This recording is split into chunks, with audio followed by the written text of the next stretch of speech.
Hello नमस्कार and welcome everybody. Welcome to Avalokan IAS. My name is Sudarshan Mishra और अभी हम पार्लियामेंट चैप्टर देख रहे हैं। आज हम पार्लियामेंट में आगे देखेंगे सेशंस, पार्लियामेंट के सेशंस का, और उनमें जो कुछ टर्मिनोलॉजीज इस्तेमाल हुई हैं उसके बारे में पढ़ेंगे, है ना। तो शुरू करते हैं। सबसे पहले जानेंगे सेशंस का मतलब क्या होता है। देखो, जब भी पार्लियामेंट का सेशन होता है तो दोनों हाउसेस, लोकसभा और राज्यसभा, मिलकर देश के लिए कानून और पॉलिसीज के डिसीजन, पॉलिसी बनाते हैं, ठीक है, और फिर अलग अलग डिसीजन पे काम कर रहे होते हैं। ये एक तरह से पार्लियामेंट का एक्टिव पीरियड होता है जिसमें डिबेट्स, डिस्कशन और लॉ मेकिंग होती है। ठीक, अब सेशंस का मतलब क्या होता है। सेशंस का मतलब होता है कि एक स्पेसिफिक टाइम पीरियड जहां पार्लियामेंट काम करता है। इस ड्यूरेशन में एमपीज यानी जो मेंबर ऑफ पार्लियामेंट होते हैं वो मिल के देश के लिए इंपॉर्टेंट मैटर्स डिस्कस करते हैं, नए बिल्स पे काम कर रहे होते हैं और गवर्नमेंट पॉलिसीज पे चर्चा कर रहे होते हैं। चर्चा या डिबेट वगैरह कर रहे होते हैं, ठीक है। एग्जाम्पल के तौर पे ले लो, जैसे अभी बजट सेशन चल रहा है, ठीक है, तो इसमें देश का अभी एनुअल बजट प्रेजेंट हो रहा है और उस पर चर्चा हो रही है एनुअल बजट पे कि किस सेक्टर को कितना बजट मिलना चाहिए, किस सेक्टर को कितना कम मिलना चाहिए, किस सेक्टर के लिए ज्यादा पैसा अलॉट होना है, ठीक है, पास्ट में कितना पैसा खर्च हुआ, उस पे क्या आउटपुट आया उस चीजों का। ठीक, तो ये सब चीजें सेशंस में होता है। तो और पार्लियामेंट के जो सेशंस होते हैं वो इंडियन कॉन्स्टिट्यूशन और रूल्स ऑफ प्रोसीजर और कंडक्ट ऑफ बिजनेस के हिसाब से गवर्न होते हैं, तीन चीजों से। ठीक, पार्लियामेंट के सेशन किस चीज से गवर्न होते हैं। एक इंडियन कॉन्स्टिट्यूशन से, दूसरा rules of procedure and conduct of businesses of houses, ठीक है, जो हाउसेस के बिजनेस के कंडक्ट का जो रूल्स होता है उसके अकॉर्डिंग, प्रोसीजर के अकॉर्डिंग, ठीक है। अब एक चीज जानो कि जो सेशन होता है नॉर्मली तीन सेशंस में डिवाइड होता है, बजट, मॉनसून, विंटर, लेकिन ऐसा कोई फिक्स्ड पार्लियामेंट्री कैलेंडर नहीं है इंडिया में। ठीक, ये आर्टिकल 85 जो है कॉन्स्टिट्यूशन का, ये बताता है कि प्रेसिडेंट कभी भी किसी भी टाइम और किसी भी प्लेस पे पार्लियामेंट को समन कर सकते हैं। ठीक है, ये पावर प्रेसिडेंट को दी गई है कि वो किसी भी टाइम पे पार्लियामेंट को समन कर सकते हैं। इसीलिए कोई फिक्स्ड पार्लियामेंट्री कैलेंडर नहीं होता कि बजट सेशन होगा, मानसून सेशन होगा, विंटर, इसके अलावा भी सेशंस हो सकते हैं। ठीक है, और इसके इम्पोर्टेंट डिसीजंस, इम्पोर्टेंट कंडीशन क्या होती है किसी भी सेशन के, कि दो सेशन के बीच में मैक्सिमम गैप 6 महीने से ज्यादा का नहीं हो सकता। यानी अगर एक सेशन आपका फेब में हुआ है तो अगला सेशन किसी भी हाल में, जो उसके बाद जो 6 महीने होंगे, यानी फेब के बाद जो होगा छठा महीना, अगस्त का, हाँ, अगस्त का जो महीना हो, अगस्त तक में हो जाने चाहिए एक सेशन। उससे उससे ज्यादा टाइम नहीं खींच सकते। ठीक, और इसका मतलब जो है पार्लियामेंट कम से कम 2 बार साल में मिलना ही चाहिए, किसी भी हाल में एटलीस्ट 2 बार मिलना चाहिए। ठीक है, प्रेसिडेंट के पास जो पावर होती है वो पार्लियामेंट को समन करने के लिए होती है, ठीक है, पार्लियामेंट के सेशन का प्रोरोग करने के लिए होती है और लोकसभा को डिसॉल्व करने के लिए होती है। अब ये समन क्या होता है, प्रोरोग क्या होता है, डिसॉल्व क्या होता है, ये सब हम आज के लेक्चर्स में देखेंगे। पर पहले ये थोड़ा थ्री सेशंस को मोटा मोटी समझ लेते हैं, ब्रॉडली समझ लेते हैं। ये कन्वे भले ही कोई फिक्स कैलेंडर नहीं होता, लेकिन प्रैक्टिस में 3 बार ये सेशंस होते हैं, पार्लियामेंट 3 बार मिलती है। ठीक है, बजट सेशन जो सबसे लंबा और सबसे इम्पोर्टेंट सेशन है, ये साल का सबसे इम्पोर्टेंट सेशन है, समझे। और इसमें जो मेन पर्पस का होता है यूनियन बजट का प्रेजेंटेशन, डिस्कशन और उसको पास कराना। ठीक, और इस सेशन में और भी लॉज और भी पॉलिसीज डिस्कस की जाती हैं। और इसका टाइम फ्रेम नॉर्मली फरवरी से मई तक होता है, यानी 1 फरवरी को बजट वित्त मंत्री अपना प्रस्तुत करती हैं, वित्त मंत्री यानी फाइनेंस मिनिस्टर प्रेजेंट करती हैं, और फिर वो पास कराते हुए वो जो बजट होता है वो भी 6 इंपॉर्टेंट स्टेजेस से पास होते होते जब फाइनल वो एक्ट बनता है, फाइनल उसके वोटिंग कंप्लीट हो जाती है। वो पूरा बजट का वो 6 इंपॉर्टेंट स्टेजेस क्या है वो भी मैं पढ़ाऊंगा, और अभी ही पढ़ा दूंगा उसको ताकि आपको अच्छे समझ में भी आए, क्योंकि अभी वो प्रोसीजर चल भी रहा है पार्लियामेंट में। ठीक, जैसे 2023 के बजट सेशन में कैपिटल एक्सपेंडिचर के लिए काफी अमाउंट खर्चा हुआ था। कैपिटल एक्सपेंडिचर क्या है, ठीक, ये सब चीजें तो आपके इकोनॉमिक्स में पढ़ाई जाएंगी, जब इकोनॉमिक्स के लेक्चर होंगे तो उसमें पढ़ाया जाएगा आपको। पर फिलहाल समझो बजट का पॉलिटी सेक्शन जो होगा वो मैं बता दूंगा। ठीक, उसका फिर जो सेशन आता है मानसून सेशन आता है, और इसका नाम मानसून सेशन इसलिए रखा गया क्योंकि ये मानसून के टाइम में होता है। ठीक है, इसका भी मेन पर्पस वही होता है कि नए लॉज पास कराना, गवर्नमेंट पॉलिसीज डिस्कस करना, नेशनल इश्यूज पे चर्चा करना। इसका टाइम फ्रेम नॉर्मली जुलाई से सितंबर के बीच का होता है।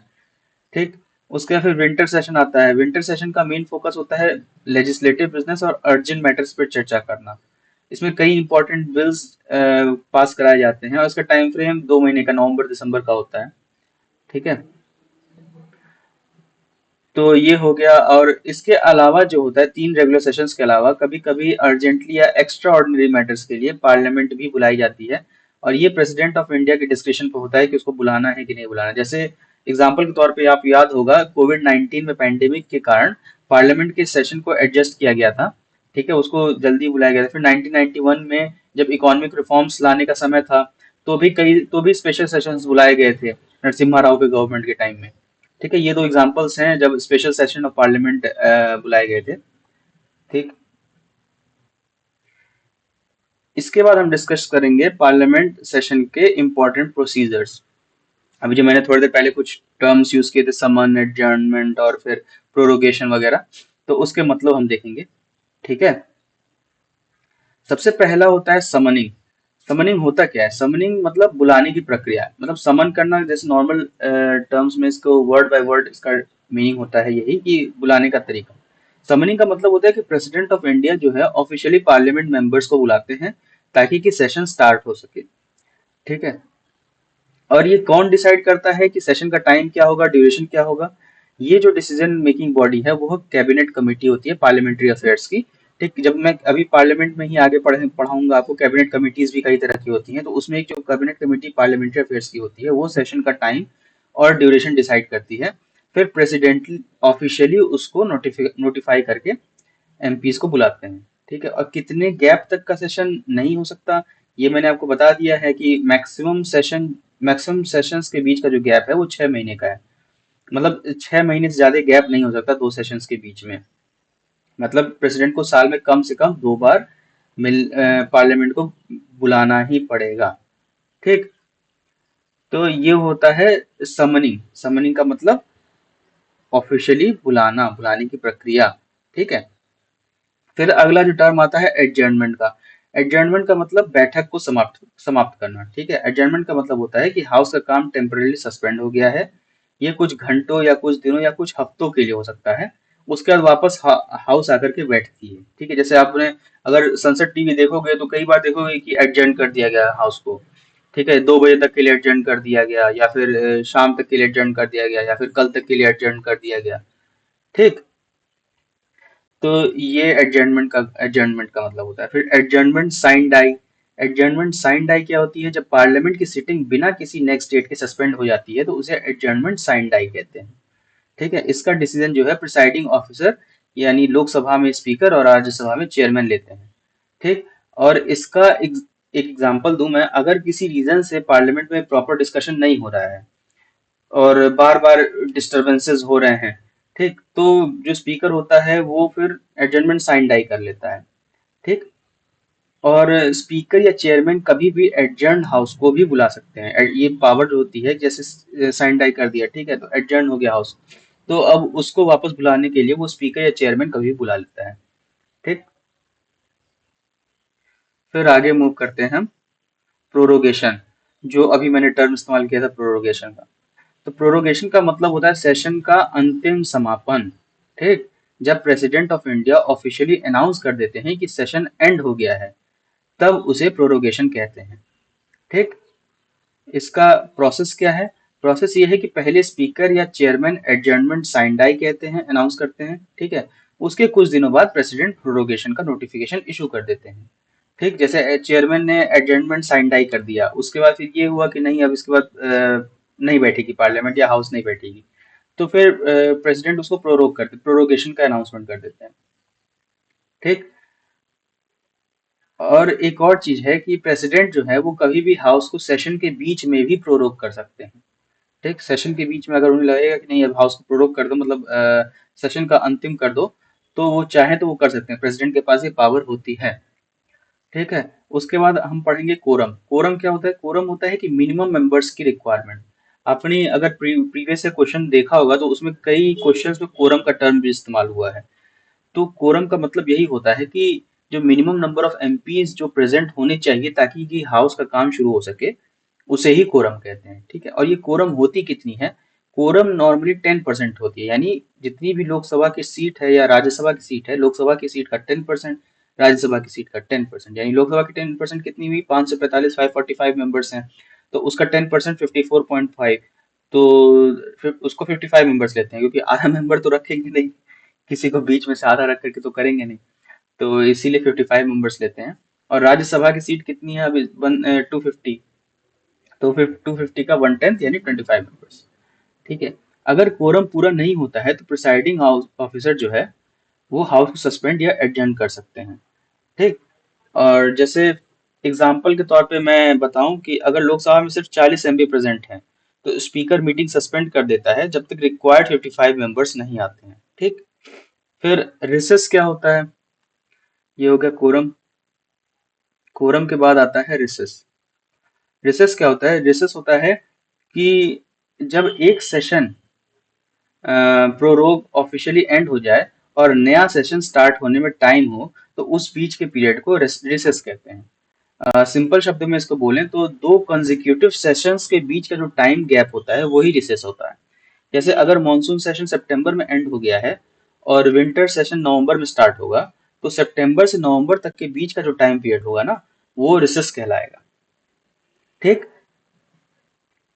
इस दौरान जो होता है एमपीज कॉन्स्टिट्यूएंसीज में जाते हैं, पॉलिसी मेकिंग और ग्राउंड वर्क करते हैं, ताकि अगले सेशन में उसकी अपने जो पॉलिसी मेकिंग होगा या फिर जो भी सेशन होगा उसकी अच्छे से तैयारी कर सके। ठीक। इसके बाद फिर आता है डिसोल्यूशन। डिसोल्यूशन क्या होता है, डिसोल्यूशन होता है लोकसभा का समापन। राज्यसभा नहीं, क्यों राज्यसभा क्यों नहीं, क्योंकि राज्यसभा एक कंटिन्यूइंग बॉडी है। ठीक है। वो कभी भी डिसॉल्व नहीं होती है। तो डिसोल्यूशन का मतलब होता है कि लोकसभा एक का पूरी तरह से समापन हो जाना, यानी जिसके बाद जनरल इलेक्शंस कंडक्ट हो सके और एक नई लोकसभा का गठन हो सके। ठीक। और डिसोल्यूशन के दो तरीके होते हैं। सबसे पहला ऑटोमेटिक, मतलब खुद से समापन हो जाए। दूसरा प्रेसिडेंशियल, यानी प्रेसिडेंट करे। जैसे अपने आप समापन का, जैसे लोकसभा अपनी 5 साल की टर्म जब कंप्लीट कर लेती है तो ये ऑटोमेटिक डिसॉल्व हो जाती है। अगर नेशनल इमरजेंसी लगी हो तो टेन्योर एक्सटेंड हो जाता है, और कितने बार, एक बार में 1 साल के लिए। ठीक है। लेकिन इमरजेंसी खत्म होने के बाद फिर 6 महीने के अंदर डिसॉल्व होकर नया इलेक्शन होता है। ठीक। जैसे एग्जांपल में ले लें तो 2014 से 2019 तक की लोकसभा चली, फिर 2019 में ऑटोमेटिकली डिसॉल्व हो गई, फिर 2019 से लेकर 2024 तक चली, फिर 2024 में ऑटोमेटिकली डिसॉल्व हो गई और नए इलेक्शन हुए। ठीक है। और फिर जो डिसोल्यूशन बाय प्रेसिडेंट है, डिसोल्यूशन बाय प्रेसिडेंट में क्या होता है, एक प्रेसिडेंट ऑफ इंडिया के पास पावर्स होती हैं कि वो लोकसभा को उसकी टर्म कंप्लीट होने से पहले भी डिसॉल्व कर सकता है।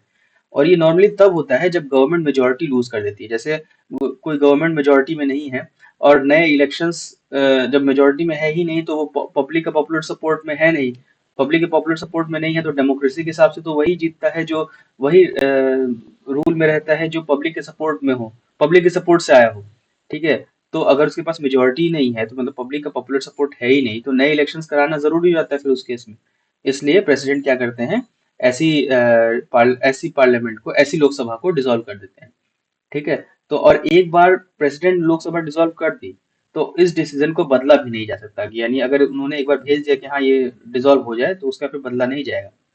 जैसे 1977 में क्या हुआ था, इंदिरा गांधी की गवर्नमेंट में इमरजेंसी के बाद अनाउंस किया और उसके बाद फिर इलेक्शन, सॉरी, लोकसभा डिसॉल्व हो गया, इलेक्शंस हुए।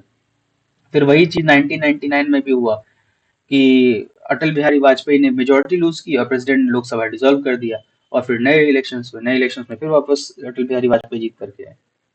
ठीक है। तो आज के लेक्चर में बस इतना ही। ठीक है। और इसको एक बार थोड़ा रिवाइज भी कर लेते हैं। सबसे पहले हमने आज क्या क्या देखा, सबसे पहले हमने देखा कि सेशन से जुड़े कुछ इंपॉर्टेंट कॉन्सेप्ट्स देखे। जैसे सॉरी, सबसे पहले हमने देखा कि इंडिया में कोई पार्लियामेंट्री फिक्स कैलेंडर नहीं होता, 3 रेगुलर सेशंस होते हैं, बजट, मानसून और विंटर। प्रेसिडेंट के पास पावर होती है कि वो स्पेशल सेशन बुला सकें अगर जरूरत हो तो, और 6 महीने से ज्यादा पार्लियामेंट का गैप नहीं हो सकता। ठीक है। ये रिवीजन है, जल्दी जल्दी रिवाइज करा रहा हूँ मैं इसको। ठीक है। फिर हमने क्या देखा, फिर हमने देखा कि सेशन से जुड़े कुछ इंपॉर्टेंट कॉन्सेप्ट्स देखे, जैसे summoning, adjournment, prorogation, quorum, adjournment, sine die. ठीक है। और ये देखा कि ये पार्लियामेंट के इनका मतलब क्या होता है। ठीक। और फिर हमने देखा कि क्या, रिजोल्यूशन का देखा हमने, रिसेस का देखा, उसका मतलब क्या होता है। ठीक। तो ये टॉपिक्स जरूरी थे पार्लियामेंट में। तो इसी के साथ इस लेक्चर को खत्म करते हैं। ठीक है। आप लोग तक ये सब चीजें पढ़ो, और अभी तक मैंने जितना भी पढ़ाया है वो सब वापस आप लक्ष्मीकांत से रिवाइज करो। ठीक है। नमस्कार, जय हिंद।